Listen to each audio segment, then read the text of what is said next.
Bila ditekan pengusaha, ya tekan balik. Tekan balik. Kok? Jadi menurut saya nggak usah repot-repot. Kalau Anda ditekan, Anda katakan saja Anda mau nekan sama pemerintah. Saya bisa tekan balik ya. Gitu.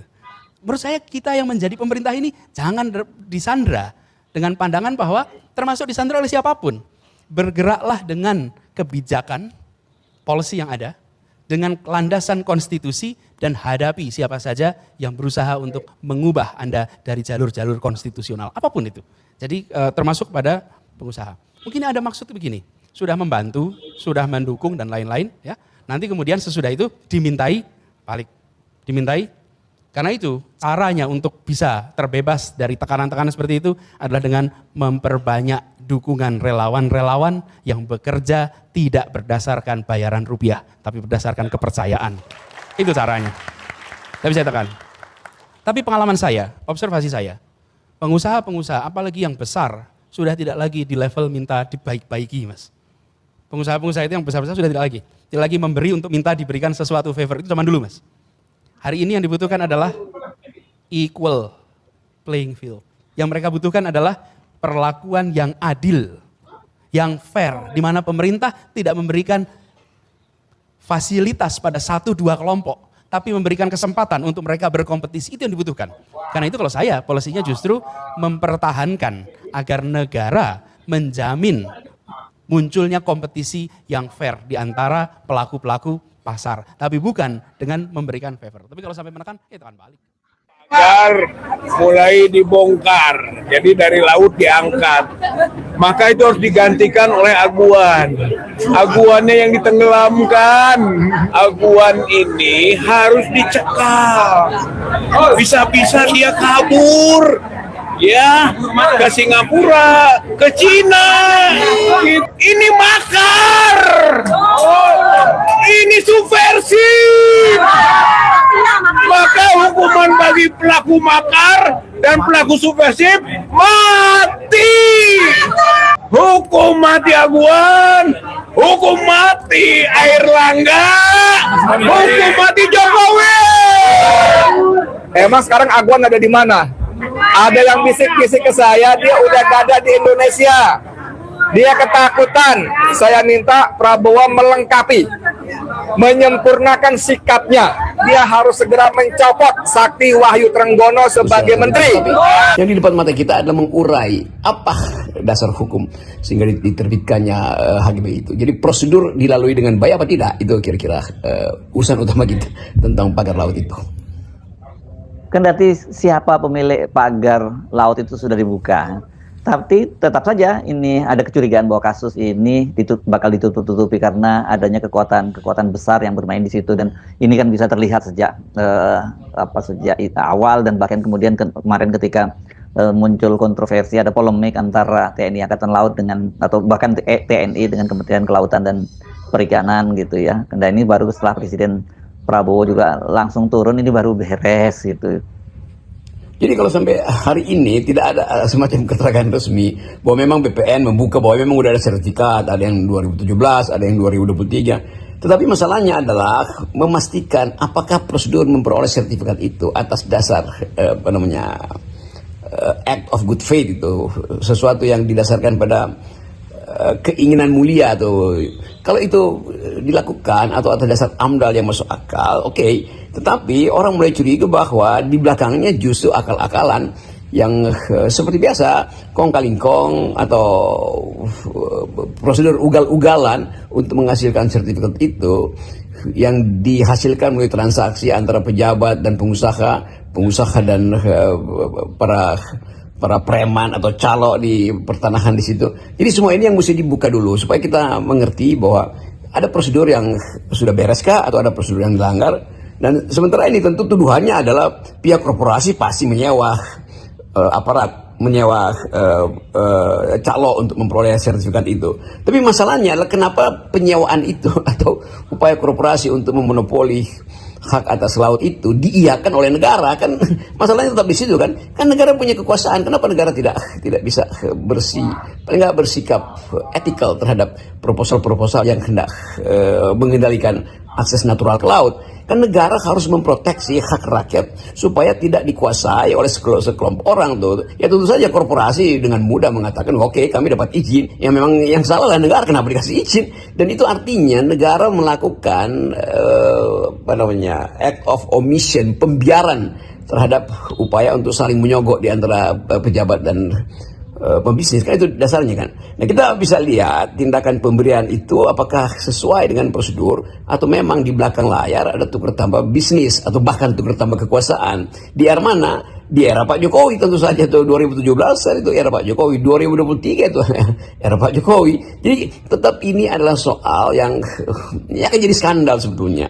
Dan kita tahu bahwa setiap skandal itu di dalamnya pasti ada berbagai pihak. Kita tunggu aja proses ini. Yang tidak bisa kita tunggu adalah keinginan rakyat untuk segera mendapat kejelasan mengapa hal-hal yang ada di depan mata itu tidak bisa diselesaikan di antara menteri-menteri kabinet yang ada sekarang. Ya tentu karena ada masalah dengan kabinet yang lalu. Tetapi rakyat ingin tahu supaya jelaskan pada kami rakyat apa sebetulnya yang terjadi sehingga antar menteri di kabinet Pak Prabowo itu seolah-olah saling lempar isu atau saling ngintip peluang untuk menyelamatkan muka seseorang atau berupaya untuk cari situasi yang win-win solution, dan itu tidak boleh. Kasus di Banten ini kan hanya fenomena gunung es ya, karena sesungguhnya banyak kasus lain serupa di Indonesia. Dan ini kebetulan Banten kan dekat dengan Jakarta, jadi sorotan publik, sorotan media itu luar biasa. Tapi yang di tempat-tempat jauh, yang jauh dari sorotan media pasti banyak sekali yang terjadi setelah daratan habis di kapling-kapling. Ini sekarang giliran laut ini di kapling. Nanti kalau perlu sampai udara juga di kapling itu. Saya kira skandal pagar laut di Banten ini mesti juga dilihat dalam satu paket dengan skandal-skandal lain di wilayah-wilayah yang sejenis misalnya. Jadi sepanjang pantai yang punya potensi untuk dijadikan resort pasti ada masalah yang sama tuh. Mungkin di Jawa Timur ada yang semacam itu, di Jawa Tengah atau di Bali, Lombok segala macam. Jadi sekaligus kita mau evaluasi sebetulnya kita sebut aja apa tanggung jawab birokrasi, apa tanggung jawab para menteri, para pejabat pembuat kebijakan ketika era Jokowi sehingga dimungkinkan untuk dibongkar skandal-skandal semacam ini. Jadi kita sebutnya ini skandal karena di dalamnya pasti ada tukar tambah kekuasaan, pasti ada penyelundupan hukum, pasti ada wilayah politik yang tidak dibagi untuk kepentingan elit itu. Jadi tetap kita mau lihat ini sebagai skandal, dan karena dia skandal maka mesti juga dianggap paralel dengan skandal-skandal yang lain. Kan wilayah kekuasaan itu masuk dalam semua era. Di zaman Pak Jokowi bahkan orang nggak mengerti mengapa Presiden Jokowi misalnya mengeluarkan semacam sinyal untuk di PSN kan.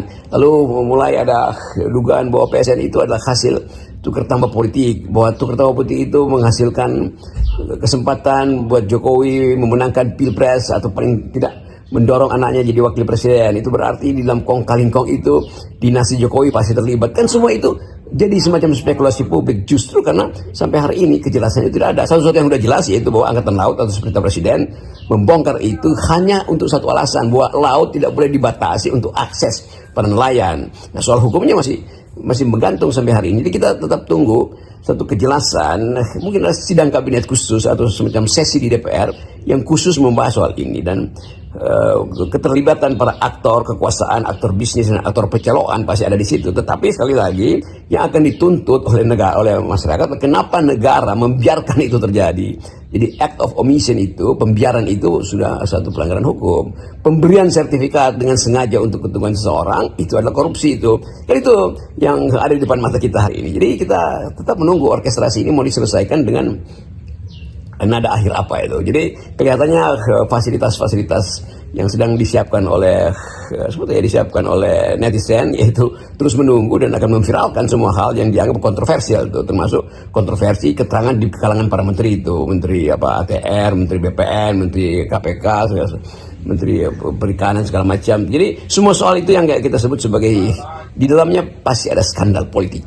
Nah sekarang kita bicara soal 100 hari pemerintahnya Prabowo, karena kasus pagar laut ini kan terjadi atau dalam rentang waktu 100 hari di awal pemerintahnya Presiden Prabowo.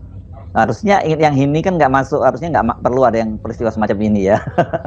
Saya menduga justru untuk mengevaluasi 100 hari pemerintahan awal Presiden Prabowo akan diwarnai oleh analisis atau evaluasi terhadap soal pagar laut ini. Jadi kelihatannya Pak Prabowo harus bersiap untuk menjawab semua hal yang sebetulnya bukan bagian utama dari pemerintahan beliau. Kan Pak Prabowo fokus untuk menghasilkan pertumbuhan supaya ada kemakmuran, fokus untuk memastikan bahwa janji politik pemilu yaitu makan siang bergizi gratis itu kendati terengah-engah secara anggaran, tapi itu adalah wajib dilakukan, yaitu janji. Itu artinya mesti deal dengan DPR supaya ada anggaran tetap per tahun, jangan sekedar dituntut untuk sifatnya voluntaristik. Enggak, ini makan siang gratis ini soal serius. Jadi dia mesti dipikirkan sebagai anggaran yang menetap setiap tahun. Tetapi kalau itu yang hendak dievaluasi, tentu dengan mudah